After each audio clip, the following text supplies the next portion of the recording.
Bueno, ¿y cómo son ahora las instalaciones, ahora que pueden ser con autoconsumo? Antes eran la venta a red, en el que eran instalaciones independientes, pero ahora, al ser autoconsumo, tenemos que nuestra instalación generadora ya no va a la red. Eliminamos la conexión a red. Y esa conexión a red la ponemos en nuestra instalación interior. Este es el esquema de autoconsumo. Esto como a nivel técnico, a nivel de después gastarse el dinero, ¿esto cómo se concreta? Pues lo que era una instalación de venta a red, teníamos lo que acabo de hacer en esquema, ahora en realidad, en una fotografía, pero en realidad. Tenemos la red eléctrica que pasa subterránea por un suministro, en este caso una nave industrial. Este suministro tiene su acometida, el punto frontera, que es la CGP, y la medida. Y esto suministra a una nave industrial. Bien, pues si esa nave quería ponerse placas solares, como era en modo venta a red, no podía hacerlo aquí, no podía hacerlo en la CGP. Tenía que montarse una instalación en paralelo que conectase con la red eléctrica.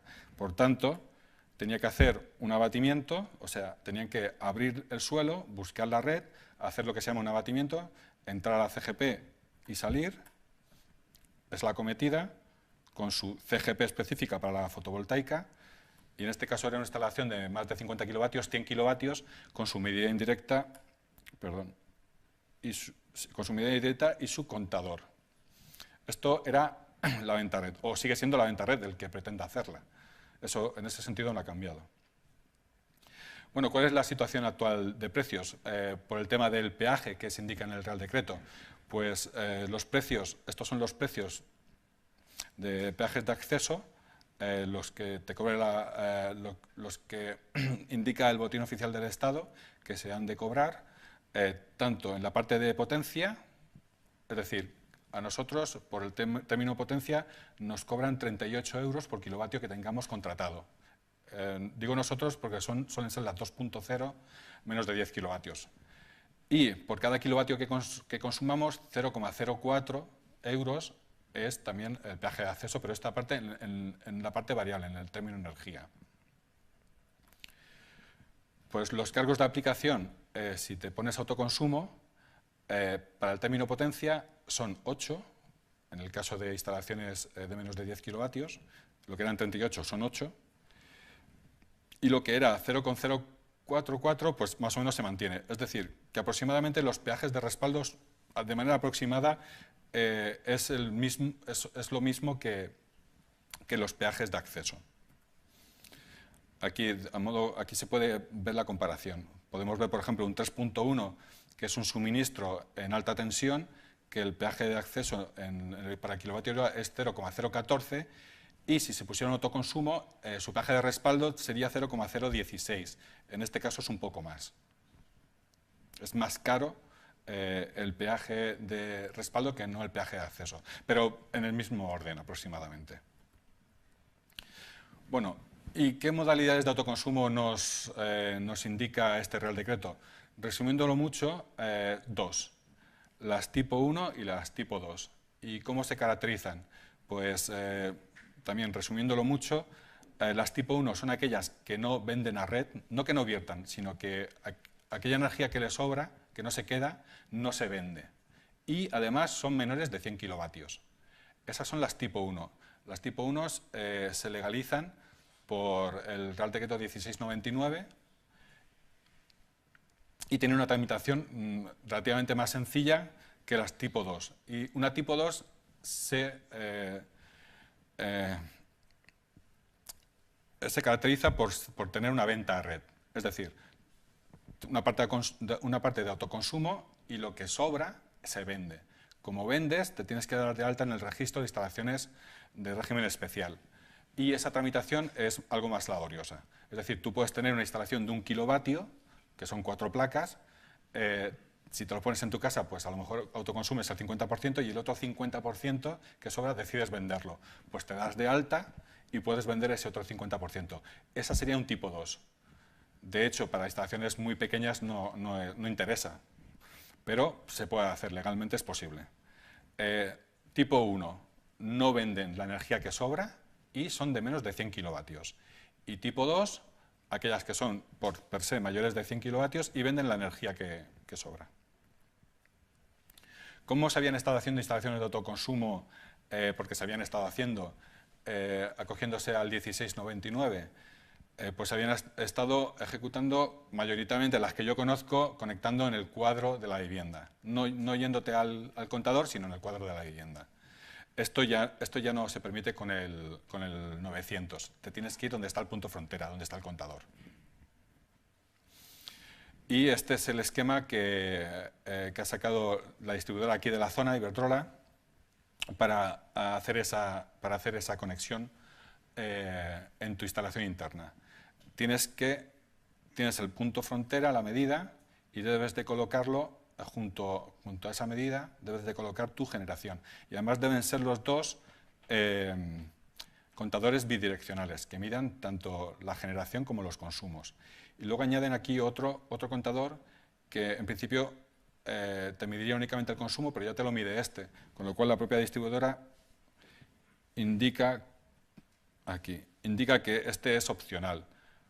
Todo esto es nuevo y habrá que ir viéndolo. De momento parece ser que obligatorio es únicamente el bidireccional que mide lo que tú generas. Y un bidireccional que mide en el punto frontera. Vale, estos esquemas, ¿cómo se materializan en la realidad? Pues aquí podemos ver un ejemplo. Tenemos una CGP, que es el punto frontera, y tenemos el equipo de medida. Y en este equipo de medida tenemos el contador del suministro y el contador fotovoltaico. Que aquí vemos cómo se hacen las conexiones. Del fotovoltaico, de la red, es la flecha azul, viene por el equipo de medida, pasa por el contador y va al suministro. Y de la generación viene hasta aquí, hasta el equipo de medida, o sea, no se queda en el cuadro de protecciones, en este caso es industrial de la nave, sino que viene aquí a la medida, pasa por el contador de generación y vuelve a entrar, porque es un autoconsumo, vuelve a entrar aquí, se une aquí. Vale. Una de las cosas que indica el 900, el Real Decreto 900, el que regula el autoconsumo, es que si tienes un dispositivo antivertido, no es necesario que pagues los costes de estudio de vertido sobrante, que puede ser interesante en algunos casos. Es decir, la energía que tú no aprovechas y que te sobra, que va a ir a la red, por ir a la red hay que hacer un estudio previo de que la red pueda soportar esa energía que tú viertes, y eso tiene un coste. Sin embargo, si pones un dispositivo antivertido, es decir, si no va la energía que sobra a la red, hay varios tipos, pero si impides que llegue a la red, como no va a afectar a la red, pues no es necesario que pagues ese estudio a la distribuidora.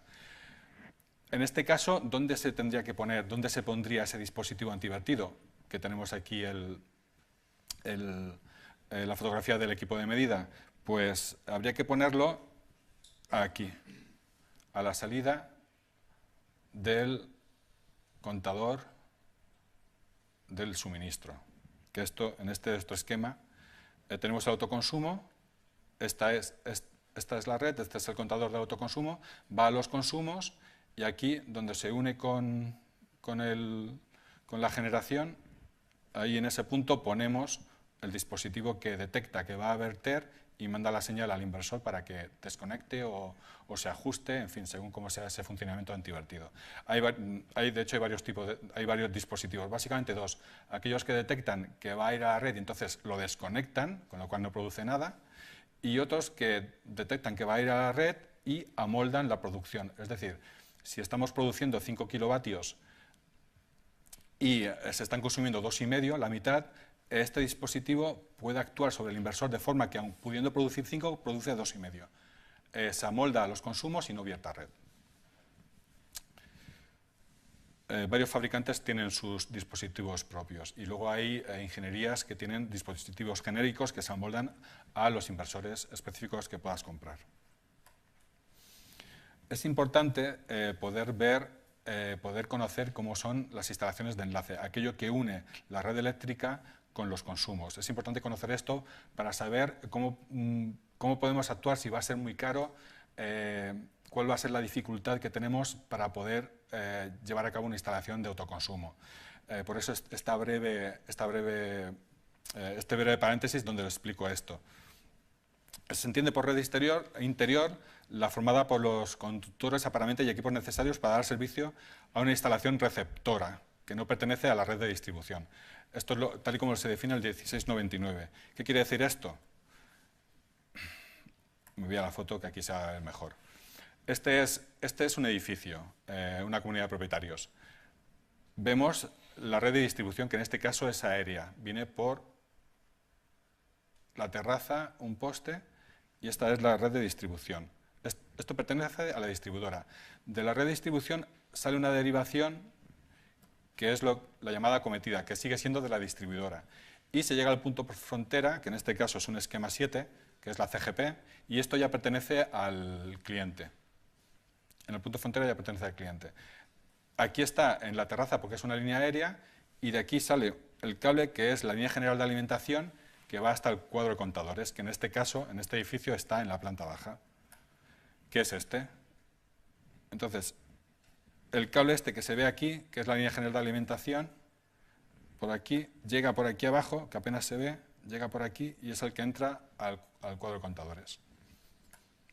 Línea general de alimentación. Todo esto ya es instalación de enlace, esto ya pertenece al cliente, ya no es distribución.